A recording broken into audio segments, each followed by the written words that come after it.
السلام عليكم، فيديو جديد. كل سنه وانتم طيبين. الاول حد كان طلب مني اوريله بنستخدم تيست الامونيا ازاي. التيست بيجي معاه 3 حاجات، قطرتين، قطره واحد وقطره اتنين، وبيجي معاه الامبول دوت.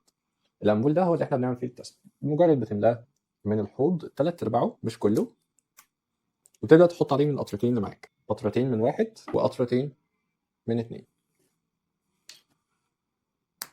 وبعدين بيتساب دقيقتين بالظبط، وبنشوف اللون اللي هيطلع فيه. واللون بيبقى واحد من دول، وحسب اللون بيبقى المستوى بتاع الامونيا. التست دوت مهم جدا، خصوصا لو انت الحوض بتاعك لسه جديد، او لو انت حد لسه بادئ في الهوايه.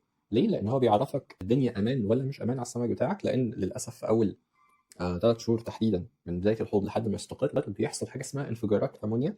وده ان انت تلاقي فجاه المستوى بتاع الامونيا بتاع الحوض بتاعك عالي جدا، لدرجه بقت تحرق الخياشيم بتاع السمك. فطبعا الاسماك بتاعتنا هي مش مجرد ديكور، دي ارواح في ذمتنا، فاحنا بنحتاج ان احنا ناخد بالنا منهم. ده استاذ سكر جاي يسلم علينا في الفيديو.